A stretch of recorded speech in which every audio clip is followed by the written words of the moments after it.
Well, all right, guys, welcome back to the Life Hacks for Entrepreneurs podcast. I am your host, David Ubita. And this is season number 5. We're starting season number 5. Can you believe that, guys? Got a super, super important guest for you business owners.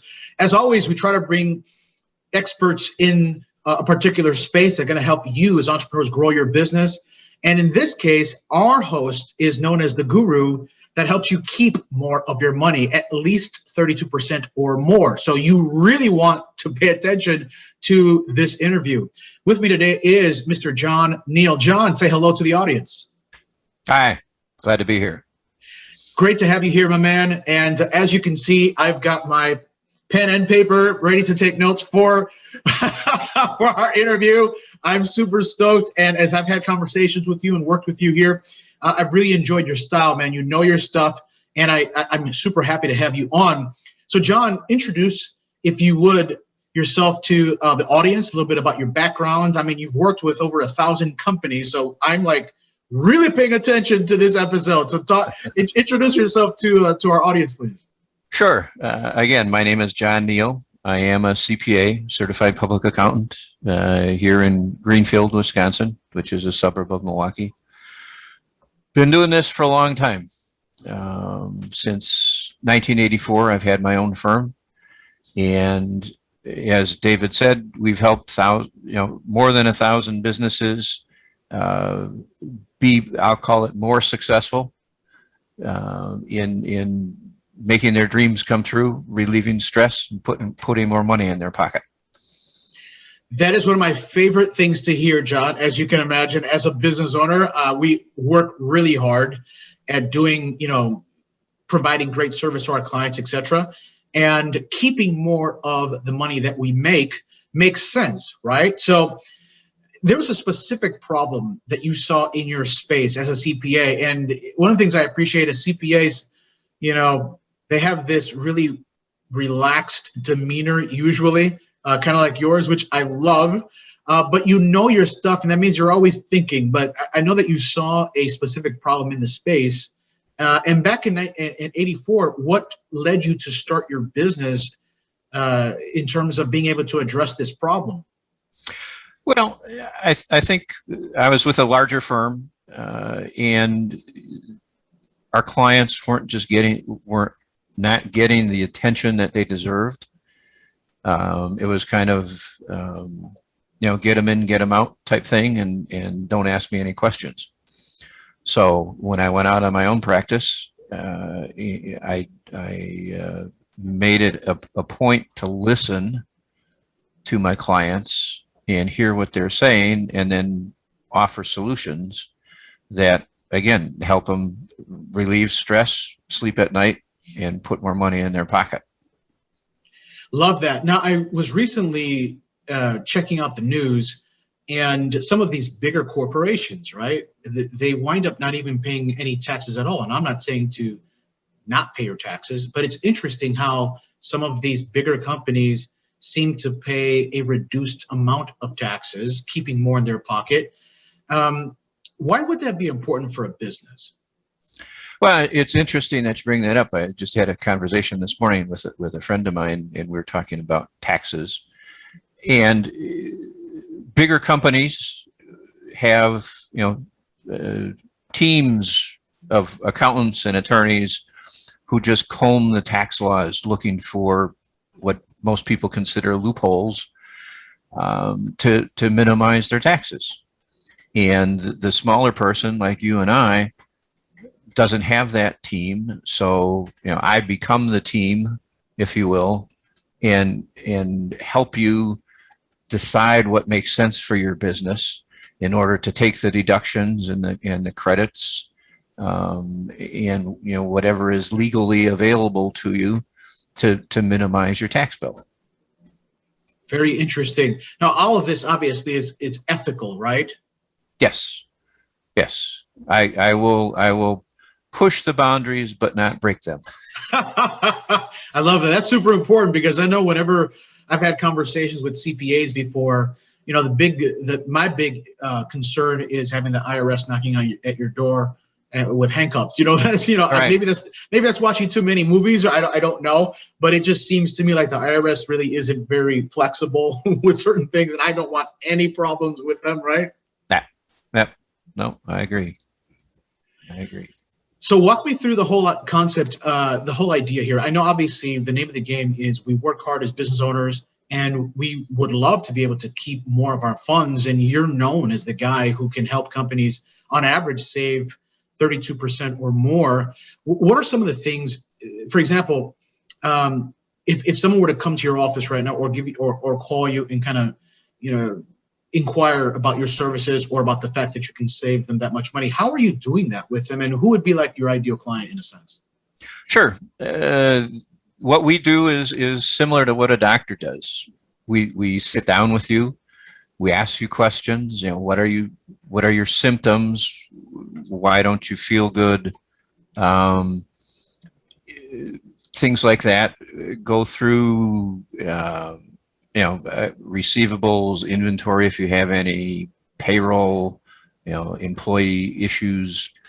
And then we dip into our tool bag, if you will, and using strategies that are available to everyone. We look at your business and prescribe, solutions to help you.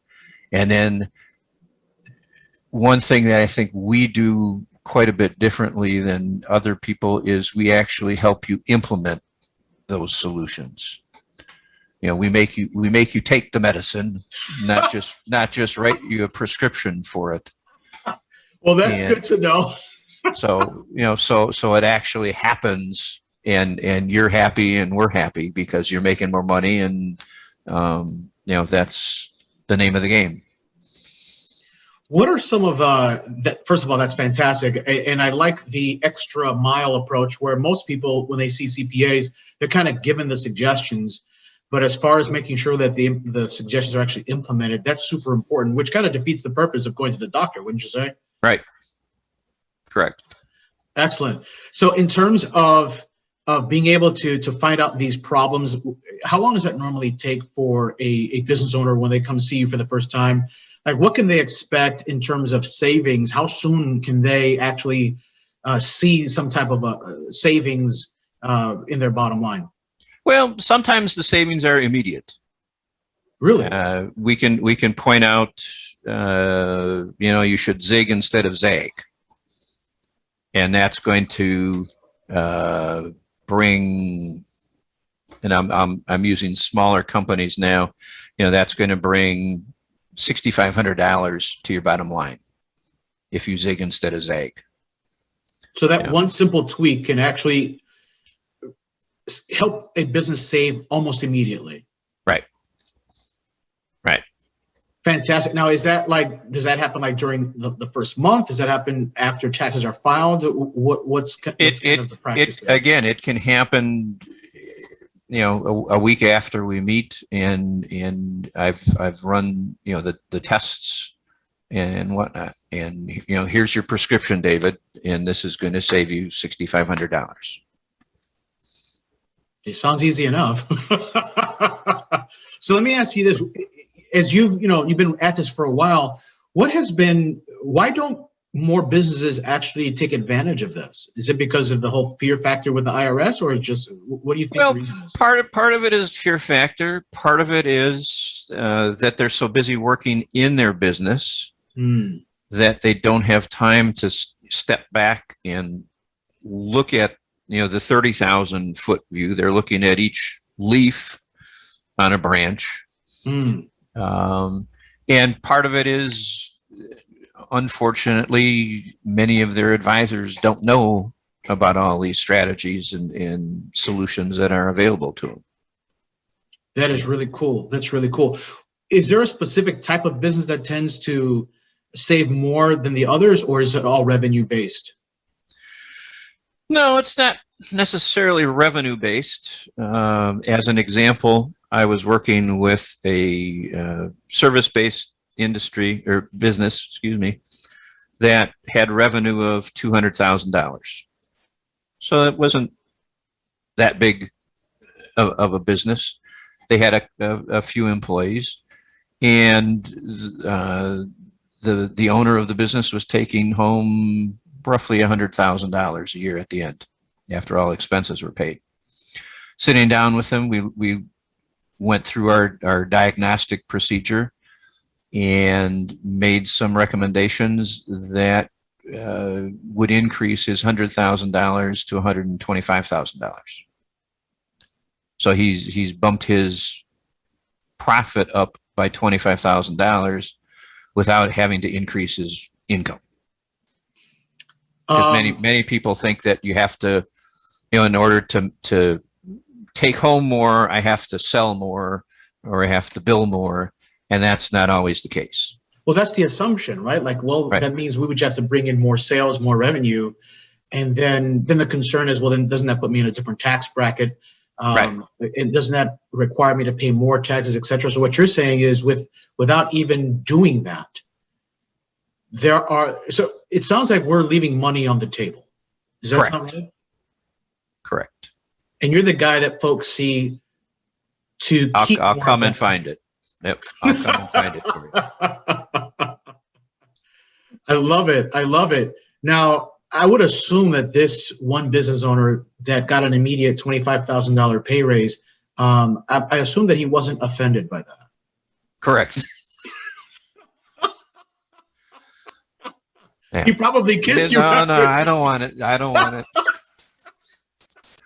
And people do that. They, when I'm looking at things, it's like, if you do this, you'll save $16,000 in taxes. And they're like, I don't know if I want to do that or not. I'm like, all right, then just why don't you write me the check? Yeah, I know. And I'm sure that particular, you putting that into context, helped them make the decision at that point. That is hilarious. I love it. So again, it doesn't matter the size of the business per se or the size of the revenue. It's the fact that there are some specific tactics that are just not being implemented in the business. Correct. Yeah. Fantastic. Fantastic. Well, Jon, I want to thank you without picking your brain too much more. I want to thank you for joining us here on the Life Hacks for Entrepreneurs podcast. Hey guys, if you're watching this particular interview, then you are on you're on Jon's landing page, and in the bottom of the video, you're going to go ahead and schedule a call with him now. If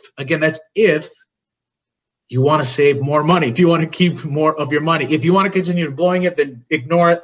But if you're a business owner, a savvy business owner that is looking to save more or keep more of your hard work, hard-earned money rather, then please schedule a call with Jon. Now, if you're listening to this podcast on one of the 10 platforms that we're on, like Spotify or iTunes, so on and so forth, make sure to check out the description of this interview. And in the description, you'll see a specific link where you can book a call with Jon. The calls are free. Is that right, Jon? Yes, they are.